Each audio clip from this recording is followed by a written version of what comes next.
Hello everybody.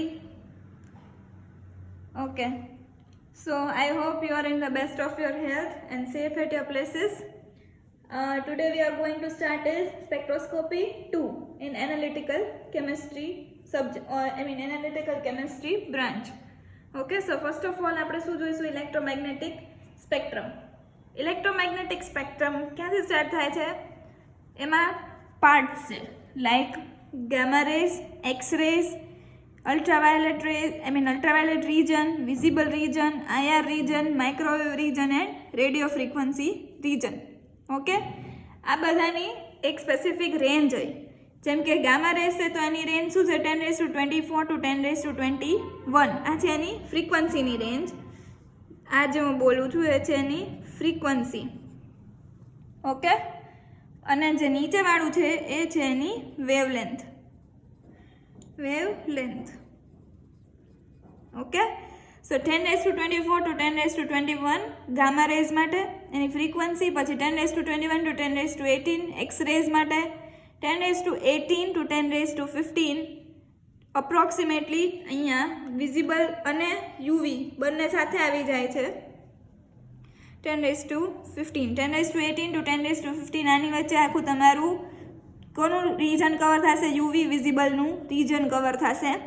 10⁻15 to 10⁻12 IR spectrum, 10⁻12 to 10⁻6 microwave region તમારી frequency હશે, અને 10⁻6 to 10⁻2 that will be the radio frequency region. Okay, so આ તમારે values યાદ રાખવાની કોઈ જરૂર નથી, બટ તમને સ્પેક્ટ્રમ ખબર હોવું જોઈએ કે પહેલાં કયા આવે અને પછી કયા આવે. નાવ જે વેવલેન્થ છે ઇન્વર્સલી પ્રોપોર્શનલ ટુ ફ્રીક્વન્સી હોય, એટલે કે જેની વેવલેન્થ વધારે એની ફ્રીક્વન્સી ઓછી, ઓર એલ્સ બીજા શબ્દમાં હું એવું કહી શકું કે જેની ફ્રીક્વન્સી વધારે એની વેવલેન્થ ઓછી. ઓકે, સો એ રીતના આપણે જોવા જઈએ તો ગામા રેઝ છે તો ગામા રેઝની વેવલેન્થ કેટલી છે? રેન્જ છે 10⁻11 to 10⁻9. પછી એક્સ રેઝની 10⁻9 to 10⁻7. દેન યુવી વિઝિબલની એક સાથે છે 10⁻7 to 10⁻7 to 10⁻5 યર. દેન આઈઆરની છે 10⁻5 to 10⁻3. માઇક્રોવેવની છે 10⁻3 to 10⁻1. અને રેડિયો વેવની વેવલેન્થ છે 10⁻1 to 10⁻3. ઓકે, 10⁻3 આ છે એની વેવલેન્થની region. Okay, in electromagnetic spectrum the ultraviolet region extends from 10 nanometer to 400 nanometer. so UV region ક્યાં સુધી એક્સટેન્ડ થાય છે? 10 nanometer to 400 nanometer સુધી. આમાં પાછા બે પાર્ટ છે. કયા પાર્ટ છે? એક નિયર યુવી અને એક ફાર યુવી. નિયર યુવી છે એની રીજન શું છે? 200 to 400 નેનોમીટર. અને ફાર યુવી છે એનું રીજન છે 10 to 200 nanometre. Now these both are important. This is asked in MCQ. MCQ માં તમને આ પાર્ટ પૂછાય છે. નિયર યુવી અને ફાર યુવી આ બેનું રીજન તમને પૂછાય છે. So that is important. Now next what we are going to study is laws of absorption. અને laws of absorption તો તમે પહેલા બી સ્ટડી કરીને આવ્યા હશો. કયા છે? એક લેમ્બર્ટ લો છે અને એક બિયર લો છે. Okay, so Lambert law and Beer law, Lambert Beer's law. Lambert law states that the fraction of monochromatic light absorbed by the homogeneous medium is independent of the intensity of the incident light. એટલે કે તમારું કોઈ sample છે, liquid sample, generally Lambert લો કોની માટે છે? Liquid sample માટે. Liquid sample માટે તમે એનામાંથી કોઈ લાઇટ પાસ કરો, મોનોક્રોમેટિક લાઇટ, તો શું થાય છે? એની જે એબ્ઝોર્પ્શનની ઇન્ટેન્સિટી છે એ કોના ઉપર ઇન્ડિપેન્ડન્ટ ઓફ ઇન્ટેન્સિટી, કેટલી ઇન્ટેન્સિટીવાળી લાઇટ ફેંકો છો એના ઉપર ડિપેન્ડ નથી કરતી. Okay, it is independent of the intensity of the incident light. બરાબર છે? એટલે કે તમે જેટલી લાઇટ એના પર ઇન્સિડન્ટ કરો છો એના ઉપર એની સાથે કોઈ એને રિલેશન નથી. બટ અહીંયા લખો, but it depends on the thickness or path length of the absorbing medium. Absorbing medium. Okay, so એ કોના ઉપર ઇન્ડિપેન્ડન્ટ ઓફ ઇન્ટેન્સિટી, ઇન્ટેન્સિટીથી ઇન્ડિપેન્ડન્ટ છે, બટ કોના ઉપર ડિપેન્ડન્ટ છે? It is dependent upon the thickness, એટલે કે તમારું મટીરિયલ જે છે, કોન્સન્ટ્રેશન છે એનું, સોલિડ કે લિક્વિડ જે કંઈ પણ હોય એની થિકનેસ, ઓર એની પાથની લેન્થ, કેટલું લાંબુ જે એનું કન્ટેનર છે એમાં તમે કેટલી એની લેન્થ છે, પાથની લેન્થ એના ઉપર ડિપેન્ડ કરશે. સો દેટ વોઝ લેમ્બર્ટ્સ લો. અને બિયર લો છે, Beers law is four gas. હવે જ્યારે ગેસની વાત આવે તો કોની વાત આવે? કન્સન્ટ્રેશનની વાત આવે. So absorption of monochromatic radiation by homogeneous medium is proportional to the number of absorbing molecules. એટલે કે જેટલા ગેસના મોલિક્યુલ્સ તમારું જે મોનોક્રોમેટિક લાઇટને એબ્ઝોર્બ કરશે એટલી એની અકોર્ડિંગ તમને અબ્ઝોર્પ્શન મળશે, અબ્ઝોર્પ્શનનો જે પીક હશે મળશે. Okay, so absorption of monochromatic radiation by homogeneous medium is directly proportional to the number of absorbing molecule. જેટલું તમારા ગેસનું કોન્સન્ટ્રેશન વધારે હશે એટલે એના મોલિક્યુલ્સ વધારે એબ્ઝોર્બ કરશે, જેટલું એબ્ઝોર્બ કરશે એટલી એની એબ્ઝોર્પ્શન જે લેમડા મેક્સ મળશે આપણને એ વધારે મળશે. So that is Beer's law. Now combination of both the two laws gives the following equation which is called Lambert-Beer's law. આ બેનું કોમ્બિનેશન કરીને આપણને એક ઇક્વેશન મળે છે and that is called Lambert-Beer's law. Log to the base 10 I0 by I is equals to A is equals to epsilon CL. Okay, આ એનું equation છે. Where I0 is the intensity of the incident radiation, I is the intensity of transmitted radiation, A is the absorbance or the optical density, epsilon is molar absorptivity, C is equals to concentration of solution in mole per liter, and L is the path length, that will be in centimeter. Okay, so this is important. 2 marks માં every time પૂછાયેલું છે. I guess 2018 માં પણ હતું, 2019 માં પણ હતું, April 2018 and 19. So this is important for 2 marks. Now next is theory of electronic transition and ultraviolet absorption. Okay, હવે પહેલા તો થિયરી ઓફ ઇલેક્ટ્રોનિક ટ્રાન્ઝિશન ભણતા પહેલાં તમે જો જેબ્લોન્સ્કી ડાયાગ્રામ સાંભળ્યું હોય, જેબ્લોન્સ્કી ડાયાગ્રામ તમને જ્યારે યુજીમાં આવતું, અંડર ગ્રેજ્યુએટમાં તમને બીએસસીમાં આવતું જેબ્લોન્સ્કી ડાયાગ્રામ, એમાં શું હોય? ઇલેક્ટ્રોનિક લેવલ્સ હોય, વાઇબ્રેશનલ લેવલ્સ હોય અને રોટેશનલ લેવલ્સ હોય. આવા 3 એનર્જી લેવલ્સ હોય, ઇલેક્ટ્રોનિક, વાઇબ્રેશન અને રોટેશનલ. એટલે જ્યારે ઇલેક્ટ્રોન છે એ ઉપરના હાયર એબ્ઝોર્પ્શન સ્ટેટમાં જાય ત્યારે એમાં શું થતું હોય? ઇલેક્ટ્રોનિક ટ્રાન્ઝિશન થતું હોય, રોટેશનલ ટ્રાન્ઝિશન થતું હોય અને વાઇબ્રેશનલ ટ્રાન્ઝિશન પણ થતું હોય. Now general principle of UV spectroscopy શું છે કે when you throw UV light on an electron, આવી રીતના કોઈ ઇલેક્ટ્રોન છે તો એના ઉપર તમે જ્યારે UV લાઇટ ફેંકશો તો શું થશે? જે ઇલેક્ટ્રોન છે જે ગ્રાઉન્ડ સ્ટેટમાં છે, જેને હું સપોઝ G0 કહી દઉં ગ્રાઉન્ડ સ્ટેટને, અને આને G કહી દઉં, G સ્ટાર. તો electron from the ground states excites and goes to the higher energy state. અહીંયા જશે. હવે એક્સાઇટ થાય અને ઉપર જાય, પણ હાયર એનર્જી સ્ટેટ હોય કેવું હોય? અનસ્ટેબલ હોય. અનસ્ટેબલ હોય એટલે શું થશે? પાછું એ ગ્રાઉન્ડ સ્ટેટમાં આવશે. પાછું ગ્રાઉન્ડ સ્ટેટમાં ઇલેક્ટ્રોન આવી જાય with the release of some energy or wavelength. અને આ વેવલેન્થ છે એને આપણે મેઝર કરશું અને આની ઉપરથી આપણે લેમ્બડા મેક્સ ફાઇન્ડ કરશું. આ છે યુવી સ્પેક્ટ્રોસ્કોપીનો પ્રિન્સિપલ.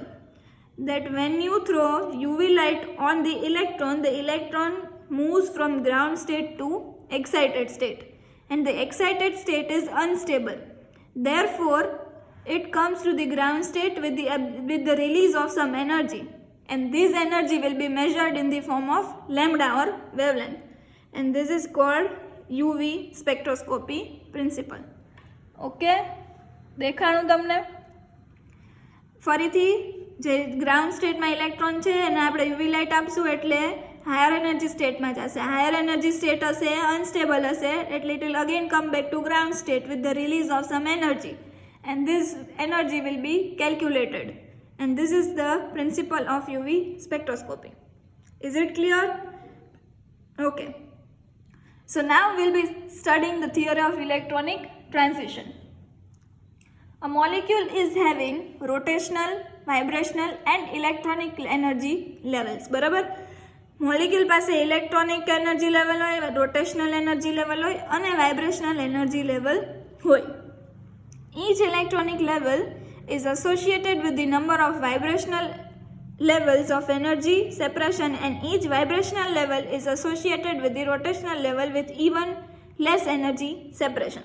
એટલે કે સપોઝ આ ઇલેક્ટ્રોનિક લેવલ છે, આ વાઇબ્રેશનલ લેવલ છે, તો આની અંદર હજી આવી રીતે લેસ એનર્જી સેપરેશન વાળું રોટેશનલ એનર્જી લેવલ્સ પણ હશે. સપોઝ અહીંયા હું R1 કહી દઉં તો આ R2 હોય અને અહીંયા હું કહી દઉં તો R0 હોય. ઓકે, હવે સપોઝ તમે કોઈ એનર્જી કોઈ યુવી લાઇટ આપો છો તમે, તો શું થશે? ટ્રાન્ઝિશન થશે ઇલેક્ટ્રોનનું. તો ક્યાંથી થશે? તો કે ઇલેક્ટ્રોનિક લેવલમાં જશે. ઇલેક્ટ્રોનની અંદર જ હોય છે કે ઇલેક્ટ્રોનિક લેવલ મેં ડ્રો કરેલું G0 ટુ G સ્ટાર. હવે ઇલેક્ટ્રોનિક લેવલ છે એની અંદર જ કયું છે? વાઇબ્રેશનલ લેવલ છે. અને વાઇબ્રેશનલ લેવલની અંદર કયું છે? રોટેશનલ લેવલ છે. ધેટ મીન્સ બધા લેવલમાંથી એને પાસ થવું પડશે. કયા? ઇલેક્ટ્રોનિકમાં જવું પડશે, વાઇબ્રેશનલમાં જવું પડશે, રોટેશનલમાં બી જવું પડશે. હવે જો આવું થતું હોય તો શું થાય છે કે જે આપણને શાર્પ પીક મળતા હોય, આવી રીતના જનરલી આપણને શાર્પ પીક મળતા હોય, પણ એવા ન મળે. શું કામ ન મળે શાર્પ પીક? આ એક રીઝન છે. તમને ઇનકેસ પૂછાય કે why we do not get sharp peak in UV spectroscopy. Okay, so why we do not get sharp peak in UV spectroscopy? Because when we excite an electron from ground state to an excited energy state, it has to pass from the electronic level, vibrational level and rotational level. And if an electron passes from all these three levels, જો electron આ ત્રણેય લેવલમાં pass થતું હોય તો એની વચ્ચે આ લેવલ્સમાં અંદર રિપલ્જન થાય. રિપલ્જન થાય એટલે આપણને આવી રીતના શાર્પ પીકની બદલે આપણને આવો બ્રોડ બેન્ડ મળશે.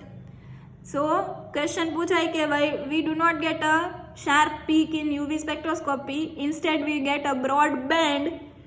Y?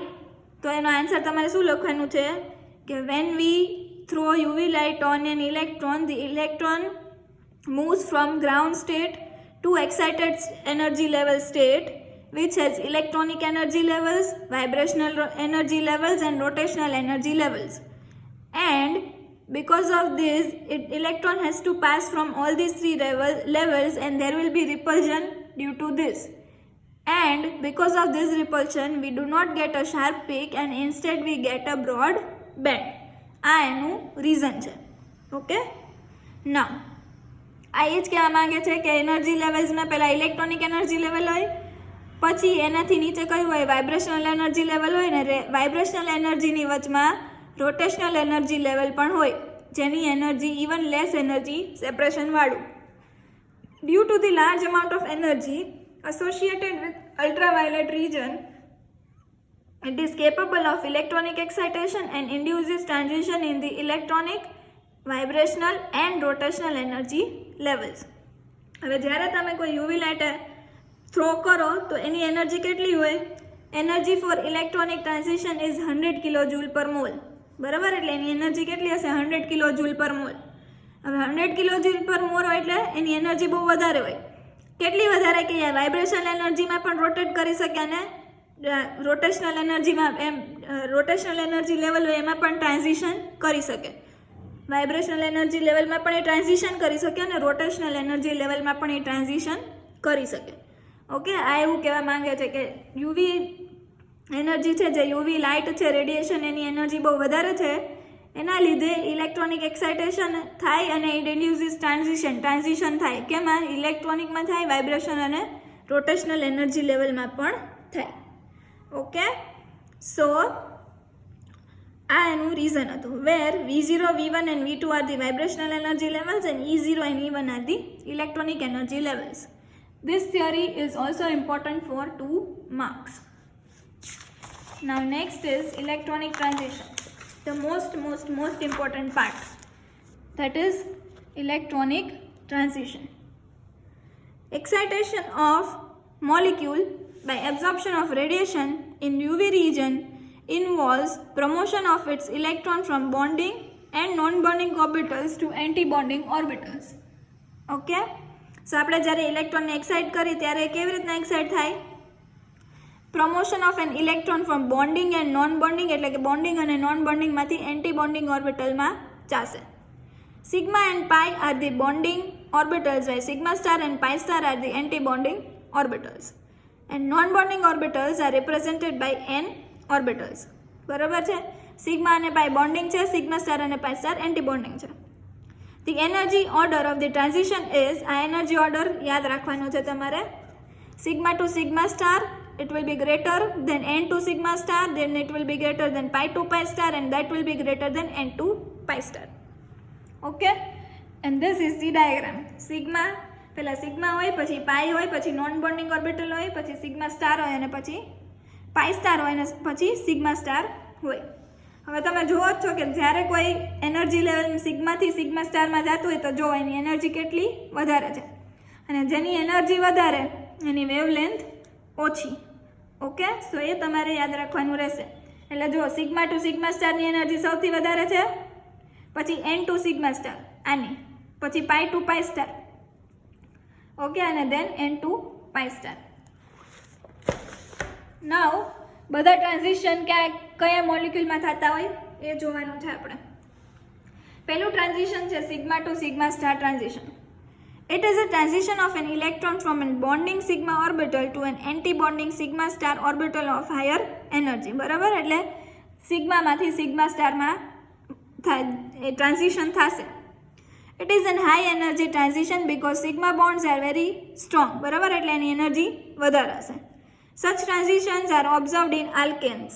This is important. Example છે alkanes, એટલે કે જેમાં સિગ્મા બોન્ડ હશે એમાં કેવું બધામાં જ્યાં સિગ્મા બોન્ડ આવે ત્યાં sigma to sigma star transition થતું હશે. This type of transition or absorption takes place in high energy UV region at 150 nanometer. Okay, and an example છે or organic molecules containing sigma bonds or alkanes or saturated molecules લખી શકો તમે. Saturated molecules. Next is n to sigma star transition. It is a transition of an electron from a non-bonding orbital to an anti-bonding sigma star orbital. Non-bonding orbital હોય એમાંથી sigma star માં જાય તો એને કહેવાય n to sigma star transition. It requires less energy as compared to sigma star transition. Any energy થોડી ઓછી હશે. Compounds containing electrons on heteroatoms are capable of showing n to sigma star transition. n to sigma star transition કેમાં થાય? જેની પાસે lone pair હોય, બરાબર, અને સિગ્મા એટલે કે આવા સિગ્મા બોન્ડ હોય એમાં n to sigma star transition થતું હશે. એની સાથે સાથે બધા મોલિક્યુલમાં યાદ રાખી લેવાનું sigma to sigma star transition તો થતું જ હોય, બિકોઝ બધે સિગ્મા બોન્ડ તો હોવાના જ છે ને.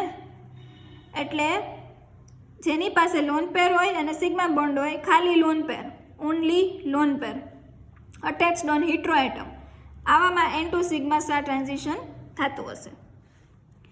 Pi to pi star transition. It is a transition of a electron from a bonding pi orbital to an anti-bonding pi orbital. બરાબર? pi to pi star transition શેમાં થતું હોય? જ્યારે કોઈ ઇલેક્ટ્રોન પાઈ બોન્ડમાંથી પાઈ સ્ટારમાં જાય ત્યારે pi to pi star transition થતું હોય. This type of transition occurs in compounds containing one or more covalently unsaturated groups like C double bond C, C double bond O, and double bond O2. Okay, હવે NO2 નું structure આવું હોય ને, જેની પાસે double bond હોય એમાં pi to pi star transition થતું, એટલું યાદ રાખવાનું. જેની પાસે ડબલ બોન્ડ હોય એમાં pi to pi star transition થતું જ હોય, જેમાં આવે ઓલ અનસેચ્યુરેટેડ મોલિક્યુલ્સ. હવે આ એક્ઝામ્પલ લેવા છે CO2 અને NO2 કે એમાં N2 પાઈ સ્ટાર પણ થતું હોય, કેમ કે આગળ આપણે જોશું N2 પાઈ સ્ટારની કન્ડિશન શું હોય કે જેની પાસે ડબલ બોન્ડ હોય પ્લસ લોન પેર હોય, એમાં N2 પાઈ સ્ટાર ટ્રાન્ઝિશન થતું હોય. એટલે આ બે એક્ઝામ્પલ લેવા છે જેમાં N2 પાઈ સ્ટારે થાય છે અને પાઈ ટુ પાઈ સ્ટારે થાય છે, પણ જનરલી આલ્કિન્સ હોય, આલ્કિન્સ એમાં pi to pi star transition થઈ શકે. It requires lower energy than N2 sigma star transition. અને આનો મેઇન પોઈન્ટ શું છે, pi to pi star has higher lambda max and lower epsilon max or molar absorptivity. બરાબર છે, આ યાદ રાખવાનું છે કે પાઈ ટુ પાઈ સ્ટારમાં લેમ્બડા મેક્સ એની વધારે હશે પણ એની એબ્ઝોર્પ્ટિવિટી હશે એ ઓછી હશે, મોલાર એબ્ઝોર્પ્ટિવિટી એપ્સિલોન જે છે એ ઓછી હશે. And last one that is N2 pi star transition. In conjugated alkenes, transition occurs at 170 to 190 nanometer. આ જે pi to pi star નું છે. pi to pi star માં ક્યાં absorption મળશે તમને? Transition occurs at 170 to 190 nanometer. In conjugated carbonyl compound, it occurs at 180 to 190 nanometer. બરાબર, conjugated carbonyl હશે તો એમાં conjugated carbonyl એટલે શું? Double bond with carbonyl.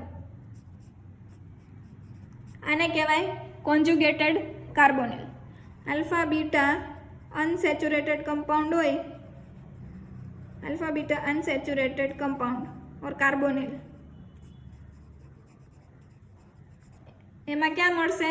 180 two 190 nanometre. શું કામ?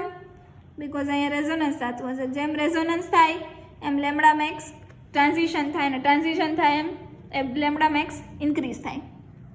અને લાસ્ટ છે N2 પાઈ સ્ટાર ટ્રાન્ઝિશન.